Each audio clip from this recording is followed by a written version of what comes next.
Merci, Monsieur le Président. Je voudrais féliciter et remercier la Commission pour la synthèse très pertinente qui répond aux aspirations de la salle. Toutefois, j'estime que le Président a omis quelque chose de très important qui a été relevé par les femmes dans toutes leurs déclarations, mais aussi soutenu par la plupart des hommes. C'est de respecter le quota des femmes dans tous les organes de la transition. Nous avons aussi remarqué que vous avez augmenté le quota des femmes. Toutefois, il y a des corporations qui ne respectent jamais le quota des femmes. Nous avons remarqué que le plus souvent, les partis politiques n'envoient pas des femmes quand on demande de liste. Nous avons la corporation des ex-politico-militaires. Nous aimerions leur demander, nous sommes très contents pour le quota qui leur a été accordé. Toutefois, nous souhaitons qu'ils font de leur mieux pour qu'ils puissent nous envoyer les noms des femmes dans leur liste. Aussi, pour finir, je voudrais demander que cette recommandation soit bien claire dans les synthèses. Il ne s'agit pas seulement du Conseil national de transition, dans le gouvernement qui viendra, mais aussi dans les grandes institutions de la République, qu'on puisse remarquer la participation des femmes conformément au texte que nous avons en République du Tchad. Je vous remercie. Tout le monde parle de refondation, de Sion. Quand vous parlez de refondation, ça veut dire que vous avez fait quelque chose avant. Cette chose n'a pas marché, vous voulez la reprendre. Alors, en reprenant, il faut bien qu'on tienne compte de qui sommes-nous, d'où venons-nous, où voulons-nous aller. Quel est le Tchad que nous voulons? Quel est le Tchad que nous voulons léguer à nos enfants? Il y a des ingénieurs dans la salle, il y a des matériaux. Vous éliminez un matériau, vous n'allez pas réussir la construction. Il y en a qui pensent qu'ils sont graviers et qu'ils sont trop forts pour piétiner. Mais le gravier sans le sable, sans le ciment, le béton ne tiendra pas. Le problème du Tchad, c'est l'injustice. Et un constitutionnaliste a dit tout à l'heure qu'il y a le phénomène majoritaire qui pose problème, et ce phénomène semble être propre à l'Afrique. Tant que nous ne bannissons pas l'injustice, nous allons revenir. D'autres pays africains et ailleurs qui ont marché, que de faire de plagiat, de ce qui n'a pas toujours marché, et s'accrocher à ce que cela continue à régir ce pays. Tenons compte de la diversité, tenons compte des minorités, tenons compte des différents avis. Et si cela ne marche pas, la seule solution, c'est quoi? Que chacun reparte chez lui? Je propose à ce que on arrête tous les voleurs, tous les détourneurs des deniers publics. 2. Il faut réquisitionner tout ce qu'ils ont pris. 3. Il faut les amender. 4. Il faut les radier de leurs fonctions.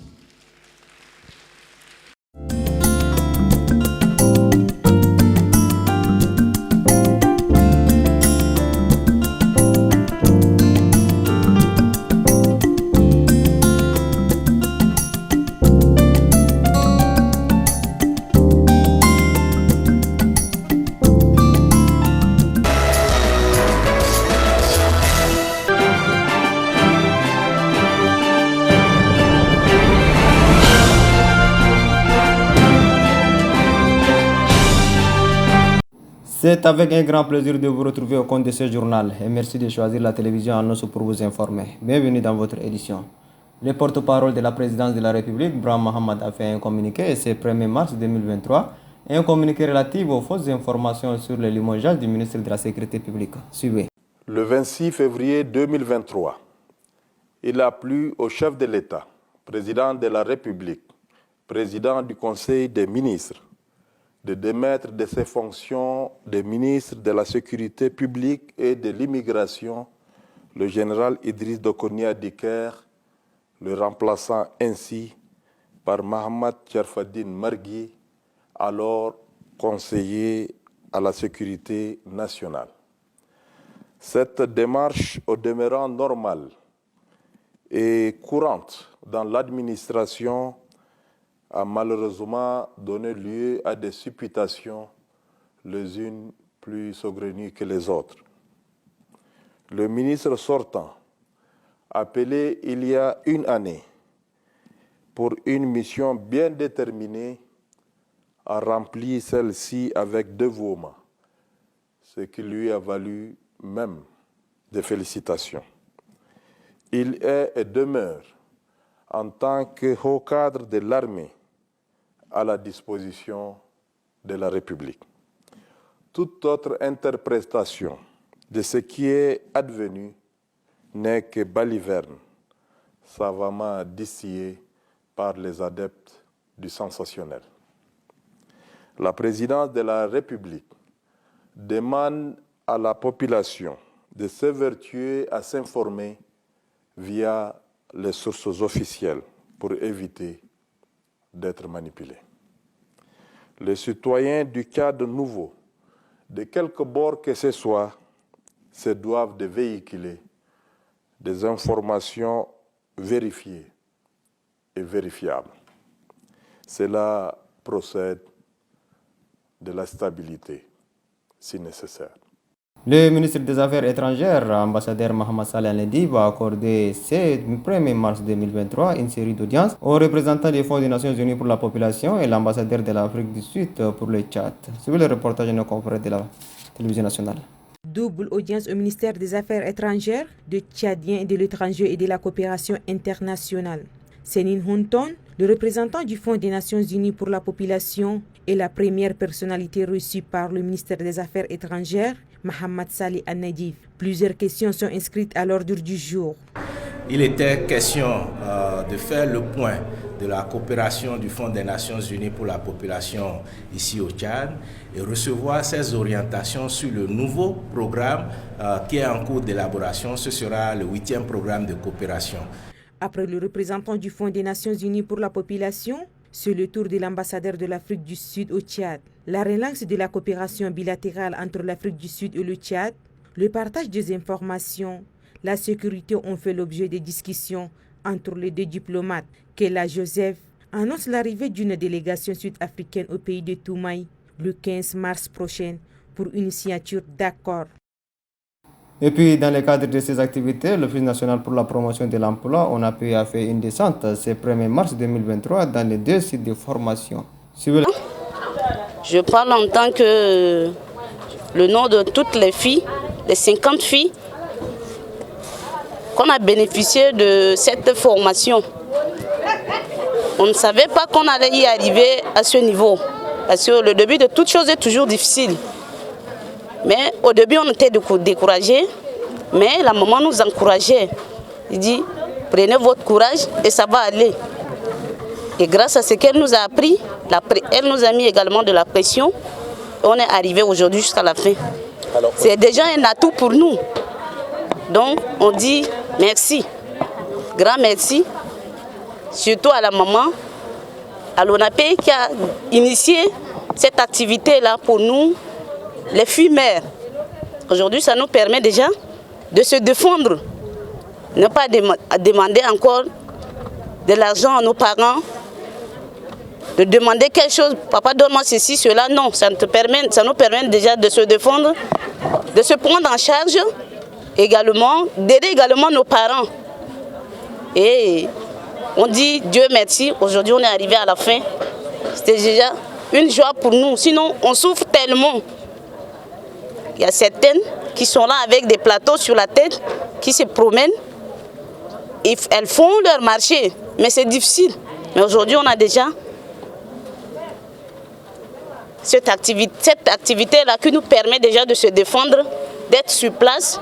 C'est déjà une bonne chose. Donc nous on dit merci. Pour ma première fois d'apprendre la couture, c'est un métier qui me passionne depuis que je suis petite. Et moi, franchement, j'ai fini ma licence en pétrochimie. Et comme je ne fais rien, je n'ai pas encore obtenu un boulot. Je ne fais rien. Je me suis dit, pourquoi pas apprendre la couture. C'est pourquoi ça m'a poussée. Et Dieu merci, depuis que je suis ici, c'est notre 3e semaine, j'ai appris beaucoup de choses. Et ça m'a tellement plu. Après cette formation, Non, j'ai créé ma propre entreprise de couture. Puis, intégrer les jeunes filles qui n'ont pas de travail et les apprendre couture masculine, féminine et les aider dans leur vie future. que penses-tu de ça? C'est une très bonne initiative.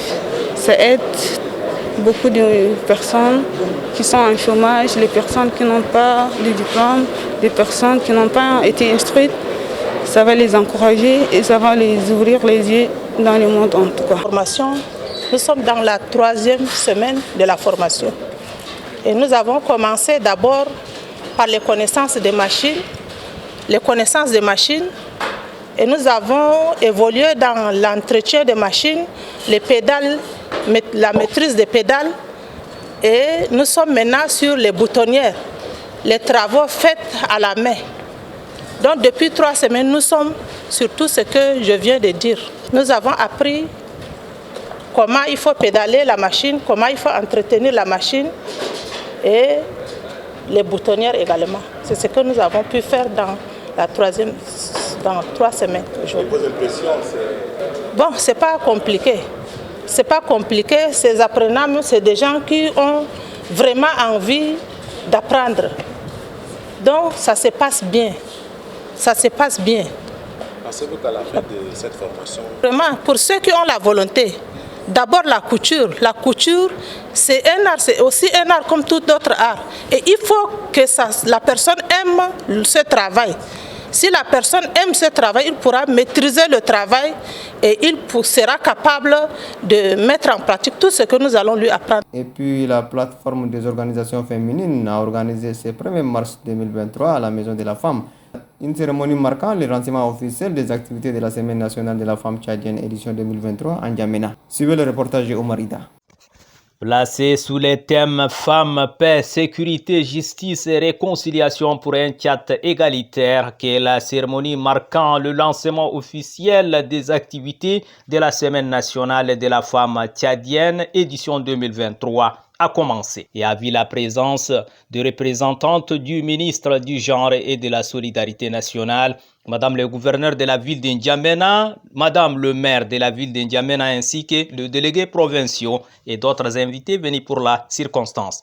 Prenant la parole, la représentante du ministre du Genre et de la Solidarité nationale, Walandom Robertine, a remercié toutes les femmes pour leur grande mobilisation et appelle les femmes et les hommes à leur côté pour participer ensemble au développement de notre cher pays.